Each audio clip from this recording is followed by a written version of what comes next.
okay এইটো MCQটো তোমালোকৰ pre final examination আৰু ফাইনেল এক্সামিনেশ্যনৰ কাৰণে দুয়োটা এক্সামিনেশ্যনৰ কাৰণে ভেৰি ভেৰি ইম্পৰ্টেণ্ট ওকে চ' ইয়াত চোৱা আমি কুৱেশ্যন নম্বৰ 1 কুৱেশ্যন নম্বৰ 1 আমাক কৈছে বৃত্তৰ কেন্দ্ৰত কোনটো ডিগ্ৰী আমাক থিটা দি আছে বৃত্তকলাটোৰ এটা চাপৰ দৈৰ্ঘ্য ওলাব দিছে 2020ত আহিছিল চ' আমাক ধৰা এটা বৃত্ত দি আছে তাৰ আমাৰ এটা বৃত্তকলাৰ কালি আমাক দি আছে থিটা ওকে আমাক বৃত্ত চাপৰ ওলাব দিছে আমি এনে সিম্পল বৃত্ত চাপৰ আমাৰ কি হয় সূত্ৰটো হৈ গ'ল আমাৰ 2πr ওকে যেহেতু আমাক এটা কিমান থিটা ডিগ্ৰী ওলাব দিছে থিটা ডিগ্ৰী ওলাবলৈ আমি কি কৰিম 360 মানে থিটা বাই 360 ওকে এটা যদি আমি 2 এৰে 360 কাটি দিও কিমান হ'ব 2 গুণ 2 আৰু ইয়াত 8 হৈ গ'ল 16 হ'ল 2 8 গুণ 16 আৰু ইয়াক 0 আছে তো 0 ওকে তো আমাৰ কিমান ঠিক যাব পাই r ইফালে আৰু আমাৰ যেটো থিটা আছে থিটাটো পুৰণ লৈ থিটা হৈ যাব আগৰ পৰা পাছত যত লিখিলে হ'ব আৰু আমাৰ যাব বাই 180 ওকে সো এটো আমাৰ অপচনত কিমান নম্বৰ অপচন আছে এটো আছে আমাৰ বি নম্বৰ অপচন এটো ওকে থিটা পাই r বাই 180 তো আমাৰ শুদ্ধ উত্তৰটো হৈ যাব বি অপচন ওকে ইয়াৰ পাছত so question number 2 question number 2 আমাক কৈছে বৃত্তৰ কেন্দ্ৰত কোনটোৰ ডিগ্ৰী মাপ 1 বৃত্তকলাটোৰ এটো কোণাটোৰ হৈ আছে তো বৃত্তকলাটোৰ কালি হল বৃত্তকলাৰ কালি ওলাব দিছে ওকে আমাক ধৰা এটা বৃত্ত দি আছে বৃত্তৰ এটা বৃত্তকলাৰ আমাক কোনটো আমাক দি আছে 1 ডিগ্ৰী ওকে আৰ কালি ওলাব লাগে তো আমি এনে যাও যে বৃত্তৰ কালিৰ সূত্ৰটো কি হয় পাই r স্কয়াৰ ওকে সো যেহেতু আমি থিটা ডিগ্ৰী ওলাব লাগে তো আমি কি কৰিম থিটা বাই কি কৰিব লাগিব 360 এটা আমাৰ থিটাৰ মানটো কিমান দি আছে 1 ডিগ্ৰী দি আছে তো আমি কি কৰিম তাত 1 পাতিম ওকে টুটো হৈ যাব পাই r স্কয়ার ইনটু ইট 1 বাই 360 ওকে যেটা এটা আমি পাই r স্কয়ার এর 1 পূরণ কৰিম তো পাই r স্কয়াৰ থাকিব আৰু আমাৰ তলত থাকিব 360 ওকে তো এটো হৈ যাব আমাৰ শুদ্ধ উত্তৰ ওকে তো এটো আমাৰ কিমান নম্বৰ অপচন আছে এটো আমি চাইলো এটো আমাক দিয়া আছে ডি অপচন ওকে পাই r স্কয়ার বাই 360 তো আমাৰ শুদ্ধ উত্তৰটো হৈ যাব পাই r স্কয়াৰ বাই 360 ওকে এটা সো কোৱেশ্চন নম্বৰ 3 টু যোনটো কোৱেশ্চন নম্বৰ 3 টু ইয়াত দিয়া আছে এটো কোৱেশ্চন নম্বৰ 3 টু এটো চ্যাপ্টাৰৰ নহয় ওকে সো এটো কোৱেশ্চনটো আমি পাছৰ কিবা ডিসকাস কৰিম ওকে সো এটা আমাক সোৱা question number 4 to question number 4 ত কৈছে 6 সেন্টিমিটাৰ বাহু বিশিষ্ট বৰ্গ এটাৰ বাহু কেইটাক স্পৰ্শ কৰাকৈ আঁকিব পৰা বৃত্তটোৰ কালি হ'ব সো আমাক এটা কি কৈছে বৰ্গ কৈছে ধৰি লোৱা এটো এটা বৰ্গ হয় আমাৰ সো আৰু ইয়াৰ বাহুৰ দৈৰ্ঘ্যটো আমাক কিমান দিয়া আছে 6 সেন্টিমিটাৰ ওকে সো যেতিয়া আমি এটা বৃত্ত আঁকিম গোটেইকেইটা বাহু কি হ'ব লাগিব টাচ হ'ব লাগিব ওকে তো গোটেইকেইটা টাচ হ'লে কি হ'ব ইয়াৰ আমাৰ যোনটো কেন্দ্ৰৰ পৰা ইয়াৰ দূৰত্ব হ'ব যোনটো আমাৰ এটো 6 আছিল 6 ৰ কি হ'ব আধা হৈ যাব মানটো কিমান থাকিব 3 সেন্টিমিটাৰ থাকিব আমাৰ কিমান থাকিব 3 সেন্টিমিটাৰ মানে ইয়াৰ আমাৰ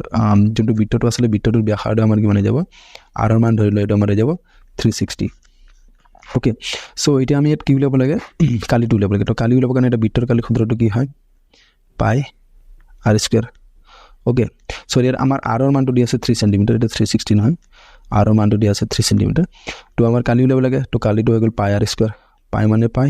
এটা r স্কয়ার মানে আমাৰ r ৰ মান কিমান আছে 3 আছে আৰু 3 স্কয়াৰ নহয় জানো পাই 3 স্কয়াৰ তো এটা যাব পাই আৰু 3 স্কয়াৰ মানে হৈ গ'ল আমাৰ 9 মানে কি হ'ব 9 পাই বাই পাই 9 একে কথা ওকে এটা আমাৰ উত্তৰটো হৈ যাব 9 পাই সেন্টিমিটাৰ যদি সেন্টিমিটাৰ দি আছে সেন্টিমিটাৰ স্কয়াৰ আৰু যদি মিটাৰ দি আছে মিটাৰ স্কয়ার ওকে সো এটা আমি চাও অপচনটো আমাক দিয়া আছে কিমান 9 পাই সেন্টিমিটাৰ স্কয়াৰ তো এটা আমাৰ হৈ যাব শুদ্ধ উত্তৰ ওকে ইয়াৰ পাছত চোৱা কোৱেশ্চন নম্বৰ 5 কোৱেশ্চন নম্বৰ 5 ত আমাক কৈছে এটা বৃত্তৰ পৰিধি 44 সেন্টিমিটাৰ হলে ইয়াৰ কালি হ'ব আমাক এটা বৃত্তৰ কি দিয়া আছে পৰিধি দিয়া আছে 44 সেন্টিমিটাৰ তেন্তে ইয়াৰ কালি নিৰ্ণয় কৰিব দিছে ওকে ধৰিলো আমাক এটা বৃত্ত দি আছে পৰিধি মানে যোনটো আমাৰ এটো দি আছে ৰাউন্ডটো আছে মানে পৰিধি বা পৰিসীমা এটা বৃত্তৰ পৰিধি কি হয় 2 পাই r বৃত্তৰ পৰিধি আমাক দিয়া আছে 44 তো আমাক কি উলাব দিছে কালিটো উলাব দিছে তো এটো বৃত্তৰ পৰিধি আমাক কালি উলাব লাগে কালিৰ সূত্ৰটো কি হয় আমি জানো পাই r স্কয়াৰ তো আমি পাই r স্কয়াৰ উলাব না r ৰ মানটো লাগিব তো আমি পৰিধিৰ পৰা r ৰ মানটো উলাই লম ওকে সো আমাক r ৰ মানটো লাগে r টো ইফালে টম তো আমাৰ কি কৰিম 2 পাই 2 ইফালে পূৰণ হৈ আছে ইফালে গলে আমাৰ হৈ যাব হৰণ 2 হৈ যাব 42 ৰ আপৰ এটো হৈ যাব আমাৰ 2 পাই হৰণ হৈ যাব ওকে এটা 2 এৰে আমি 44 কাটিব পাৰো 4 দুবাৰ আৰু 4 দুবাৰ 2 গুণ 4 2 গুণ 4 তো আমি পাই যাম এটো 22 বাই পাই ওকে এটা আমি কি কৰি দিম এটো পাইৰ মানটো আমি পাই দিম এটো 22 মানে 22 22 মানে আমি 22 লিখিম আৰু এটো পাই মানে আমি লিখিব পাৰো 22 বাই 7 এটা আমি 22 আৰু এটো 22 কি কৰি দিব পাৰো কাটি দিব পাৰো ওকে তো এৰ আমাৰ কিমান থাকি যাব এটো 22 কাটি গ'ল ইয়াত আমাৰ থাকিলে 1 আৰু এইটো আমাৰ কি আছে 1/7 মানে ইয়াত কি হৈছে আমাৰ এটা যদি আমি চাওঁ ইয়াত আছে আমাৰ 1/1 আছে আপন এইটো মেইন লাইনটো ইয়াত আছে আমাৰ 1/7 তো যেতিয়া আমি এইটো সলভ কৰিম তেতিয়া কিমান হৈ যাব এইটো আমাৰ 1 আৰু এইটো যেটো আমাৰ কি আছে হৰণটো যেতিয়া আমি পূৰণ কৰিম তেতিয়া কি হৈ যাব 7 টো ওপৰত আহি যাব তো এটা হ'ব আমাৰ কিমান 7 হৈ যাব কাৰেক্টলি তো আমাৰ কি হৈ যাব আমাৰ r ৰ মানটো আমি পালো 7 তেতিয়া আমি কি কৰিম ইয়াত r ৰ মানটো আমি পাতি দিম ওকে ইয়াত সো আমাৰ পাই আছে পাই এটা r স্কয়ার মানে আমরা কিমান আছে 7 পাইছো তো এটা আমি পাতিম 7 into 7 ওকে এটা পাই মানে হৈ গ'ল আমাৰ 22/7 into 7 তো 7 আমাৰ কেনসেল এটা হৈ গ'ল আমাৰ 7 আৰু 22 আৰু 7 পূৰণ কৰিলে আমাৰ 7 দুগুণ 14 14 4 7 হৈ গ'ল 7 দুগুণ 14 আৰু একে 15 তো এটা যাব আমাৰ 154 সেন্টিমিটাৰ স্কয়াৰ ওকে এটা আমি অপশনত চাই লওঁ এৰ অপশন যদি চাওঁ আমি ডি নম্বৰটো আমাক দি আছে 154 সেন্টিমিটাৰ স্কয়াৰ তো এৰ আমাৰ শুদ্ধ উত্তৰ দি যাব ডি ওকে ওকে এটা কোয়েশ্চন নম্বৰ 6 আছে কোয়েশ্চন নম্বৰ 6 এৰ আমাক কি কৈছে কোয়েশ্চন নম্বৰ 6 এৰ আমাক কৈছে যে আৰ ব্যাসাৰ্ধ যুক্ত এটা বৃত্তৰ p ডিগ্ৰীত p কোণৰ এটা বৃত্তকলাৰ কালি হল তো আমি কি কৈছে আমাক আৰ ব্যাসাৰ্ধ যুক্ত এটা p ডিগ্ৰী কোণৰ আমাক কালিটো উলিয়াব লাগে ওকে সো ধৰা আমাৰ এটা কি আছে এটা বৃত্ত আছে বৃত্তটোৰ দ্বাৰা এটা আমাৰ বৃত্তকলা আছে আমাৰ কি p ডিগ্ৰী ওকে আৰু ইয়াত ব্যাসাৰ্ধৰ কিমান কৈছে r কৈছে তো যেটো আমি কি জানো এটা বৃত্তৰ কালি হৈ গ'ল আমাৰ পাই আৰু r স্কয়াৰ ওকে এটা বৃত্তৰ কালি যেটো আমাক বৃত্তকলা লাগে তো আমি কি কৰিম এটা 360 মানে ওপৰত থিটা আৰু দলত 360 মানে থিটা বাই 360 আমি কি কৰি দিও পূৰণ কৰি দিও ওকে যেমান কোন থাকে এটো আমি কোনটো আমি কি কৰি দিও পূৰণ কৰি দিও ওকে সো এটো আমাৰ থাকি যাব কি হ'ব পাই r স্কয়াৰ যেটো আমাৰ থিটাৰ মান কিমান দি আছে কোনটো আমাক কিমান দিছে p দি আছে তো আমি লিখিম এটো p ওকে এটো হৈ যাব আমাৰ p আৰু আমাৰ তলত থাকিব 360 ওকে এটা যদি চাওঁ এটো আমাৰ কি হয় অপচনত নাই হয় না এৰ অপশনত নাই তো আমি ভালকে অপশনটো চেক কৰিম অপশন এ যদি চাওঁ অপশন এটা আমাৰ 2 পাই r দি আছে এটো হ'বই নোৱাৰে কাৰণ r স্কয়ার হ'ব লাগিব বিট আমাক দি আছে পাই r স্কয়ার কিন্তু পাই r স্কয়ারের আমাৰ হৰত কিমান দি আছে 180 দি আছে আমি একো কটাকটি কৰিব নোৱাৰো একো পূৰণ কৰিব নোৱাৰো তো এটো 180 থাকিব মানে এটো নহয় ওকে এটো নহয় বিটো নহয় এটো যদি আমি c2 চাওঁ c2 দি আছে কো 2 পাই r ইয়াত r স্কয়ার হ'বই লাগিব যেটো কালি উলাইছে তো এটো আমাৰ নহব এটা আমাৰ কি থাকি গল ডি অপশনটো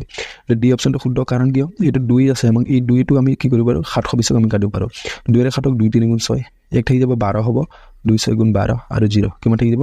360 থাকি যাব নহয় জানো কি থাকি যাব আমাৰ p/360 আৰু এফালে পূৰণ কিমান থাকি যাব আমাৰ পাই r স্কয়াৰ নহয় জানো এটো পাইছিলো আমি তো সেই কাৰণে কি যাব আমাৰ ডি অপশনটো শুদ্ধ হৈ যাব এটা আমি যেটা সলভ কৰি কি পাইছিলো এটো পাইছিলো তো আমাৰ অপশনটো কি হৈ যাব অপশন ডি ওকে ইয়াৰ পাছত আমাৰ দুটা ভিএসএ কোৱেশ্চন আহিছিল যোনটো মেট্ৰিক পৰীক্ষাত আহিছিল সো এটো আমি কৰো সো ভিএসএ আমাক কি কৈছে কোৱেশ্চন নম্বৰ 1 আমাক কৈছে যে এটা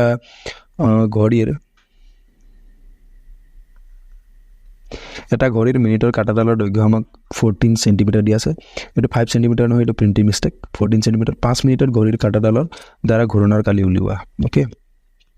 এটো আমি সলভ কৰিব লাগে ধৰিলো আমাৰ কি আছে এটা ঘড়ী আছে ঘড়ীৰ আমাৰ এৰ কি আছে এটা মিনিটৰ কাটা আছে এটো কিমান দি গলে 14 সেন্টিমিটাৰ হয় আৰু 5 মিনিটত এটো কিমান ডিগ্ৰী মানে কিমান কালি এটো কি কৰিব কভাৰ কৰিব এটো আমি উলাব লাগে ওকে স্যাৰ আমি প্ৰথমতে থিটাৰ মানটো জানিব লাগিব 60 মিনিটৰ এক পাক ঘূৰিব নহয় জানো তো 12 ৰ পৰা এনেকৈ স্টাৰ্ট কৰি 5 মিনিট 6 মিনিট কৰি যেটা 60 মিনিট হ'ব 60 মিনিটৰ এক পাক ঘূৰিব 60 মিনিটত কিমান ডিগ্ৰী থাকে 360 ডিগ্ৰী থাকে ওকে তো 1 মিনিটত আমাৰ কিমান হৈ যাব 60 ডিগ্ৰী ফালে গৈ আমাৰ হৰণ হৈ যাব সরি 60 to হরণ হৈ যাব পলা ঠিক বা 360 তো ধীরে ধীরে ক্যান্সেল 6 এর 36 6 বার মানে 1 মিনিটৰ আমাৰ কিমান ডিগ্ৰী ঘূৰিব 6 ডিগ্ৰী ঘূৰিব ওকে তো 1 মিনিটত 6 ডিগ্ৰী ঘূৰে তো 5 মিনিটত আমাৰ কিমান ঘূৰিব কি যে এটো 5 পূৰণ 6 তো কিমান দিব 30 ডিগ্ৰী নহয় জানো 1 মিনিটত 6 ডিগ্ৰী ঘূৰিলে আমাৰ 5 মিনিটত কিমান দিব 30 ডিগ্ৰী ঘূৰিব মানে আমি 5 মিনিটৰ আমাৰ কিমান দি আছে থিটাৰ মানটো আমি কিমান পাই গলো 30 ডিগ্ৰী পাই গলো ওকে এটা আমি আৰ কালিটো উলিয়াব লাগে আৰ ব্যাসাৰ্ধটো আমি জানো আর মান আমাক কিমান দিয়া আছে আমাক দিয়া আছে 14 সেন্টিমিটার বলি দীঘল কৈছে নহয় জানো মিনিটৰ কাটাডাল তো আমাৰ কি হৈ যাব এতিয়া কালি আমি ললে কালি সূত্ৰটো কি হ'ব পাই r স্কয়াৰ এটো হৈ গল বৃত্তৰ কালি সূত্ৰ আৰু যেহেতু আমি থিটাৰ উলাব লাগে থিটা বাই 360 ওকে পাই মানে আমাৰ হৈ গল 22/7 এটা r মান দিয়া আছে 14 ইনটু থিটা আমি কিমান পাইছে 30 ডিগ্ৰী পাইছে তো 30 লিখিম হৰত 360 0 0 কেঞ্চেল হৈ গ'ল এটা 3 ৰে 36 আৰ 3 গুণ 3 3 দুগুণ 6 এটা 7 এৰে 14 7 দুগুণ 14 ওকে এটা 2 এৰে আমি 12 কাটিব পাৰো 2 6 গুণ 12 আকৌ এক 3 এৰে কাটিব পাৰো 3 দুগুণ 6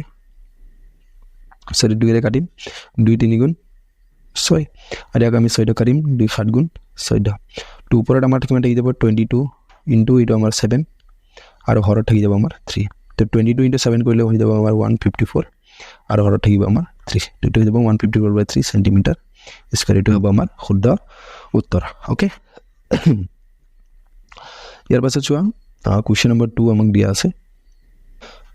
যদি এটা বৃত্তৰ পৰিসীমা আৰু ব্যাসাৰ্ধৰ পাৰ্থক্য পৰিসীমা আৰু ব্যাসৰ পাৰ্থক্য আমাক কিমান কৈছে 30 সেন্টিমিটাৰ হয় তেন্তে বৃত্তটোৰ ব্যাসাৰ্ধ কি হ'ব ওকে ধৰা আমাক দিয়া আছে এইটো পৰিসীমা মানে বৃত্তৰ পৰিধি আৰু পৰিসীমা কি এইটো আমাৰ কি ব্যাস হয় এটা ব্যাস ইয়াৰ পৰা ইয়ালৈকে ব্যাসাৰ্ধ যদি r হয় ব্যাস কিমান হ'ব r আৰ দুটা r তো 2r হ'ব ব্যাসৰ মান কিমান হ'ব 2r ওকে আৰু পৰিসীমা বা পৰিধি আমি বৃত্তৰ পৰিধি জানো 2 পাই r ওকে এইটো হৈ গ'ল আমাৰ বৃত্তৰ পৰিধি বা পৰিসীমা আমাক প্ৰশ্ন কি হৈছে বৃত্তৰ পৰিসীমা আৰু ব্যাসৰ পাৰ্থক্য মানে 2 পাই আৰ এইটো বৃত্তৰ পৰিসীমা পাৰ্থক্য যেটো মাইনাস কৰিব লাগিব আৰু এইটো ব্যাসটো হৈ গ'ল আমাৰ 2r ওকে ইয়াৰ পাৰ্থক্যটো দিয়া আছে আমাক 30 সেন্টিমিটাৰ ওকে তো আমি লিখিব পাৰো পৰিধি হৈ গ'ল আমাৰ 2 পাই r বা পৰিসীমা হৈ গ'ল 2 পাই r মাইনাস ব্যাস মানে হৈ গ'ল আমাৰ 2r ইকুৱেল টু কিমান লিখিব পাৰো 30 ইয়াৰ বাদে আমি চাওঁ ভালকে কিবা এটা আমি কমন ল'ব পাৰো 2r আছে ইয়াতো 2r আছে তো আমি 2r কি কৰি ল'ম কমন লৈ ল'ম ওকে তো ইয়াত আমাৰ থাকি যাব পাই মাইনাস ইয়াত থাকি যাব 2r গুচি গ'ল তো অনলি 1 থাকি যাব ইফালে থাকি যাব আমাৰ 30 তো r2 লাগে আমি r2 ইয়াতে থম দুটো আমি ইফালে হৰত লৈ যাম ওকে ইফালে পূৰণ হৈছে ইফালে গ'লে হৰণ যাব পাই মানে আমি লিখিব পাৰো 22/7 - 1 ইফালে যাব আমাৰ 30 যেটো দুইটো ইফালে পূৰণ হৈছে ইফালে আহিলে আমাৰ হৰণ যাব ওকে এটা 2 এৰে 30 2 15 গুণ 30 ওকে তো আমাৰ r মানে r এটা 22/7 ইয়াৰ আমি কি কৰিম লসাগু লম যেটো বিয়োগ হৈ আছে ভগ্নাংশৰ যোগ বিয়োগ এটা 7 ৰে 7ক একবাৰ 1 আৰু 22 পূৰণলে 22 মাইনাস এটা তলত 1 আছে 1 ৰে 7ক 7 বাৰ আৰু 7 আৰু 1 পূৰণলে 7 তো ঠিক যাব আমাৰ 7 ওকে এইফালে যাব আমাৰ 15 r ইনটু আমাৰ ইফালে কিমান যাব এটো 22 ৰ পৰা 7 গলে আমাৰ ঠিক যাব ইফালে 15 আৰু তল ঠিক যাব 7 ইকুৱেলছ টু আমাৰ 15 ওকে এটা আমি কি লিখিব পাৰো r ইকুৱেলছ টু যেটো r ৰ ইটো পাৰ্টটো কি আছে আমাৰ ইফালে 15/7 টো ইফালে পূৰণ হৈ আছে ইফালে গলে আমাৰ হৈ যাব হৰণ তো ইফালে অলৰেডি আমাৰ 15 আছিল হৰণ কি যাব 15/7 ওকে এটা আমি কি কৰিম হৰণ চিনটো আমি কৰি দিম পূৰণ যেটা পূৰণ কৰিম কি যাব 7 টো ওপৰ গৈ যাব আৰু 15 টো তলত তো 15 কেনসেল তো এটাকে আমি r ইকুৱেলছ টু কিমান পাই যাম 7 সেন্টিমিটাৰ তো এটা হ'ব আমাৰ কি শুদ্ধ উত্তৰ ওকে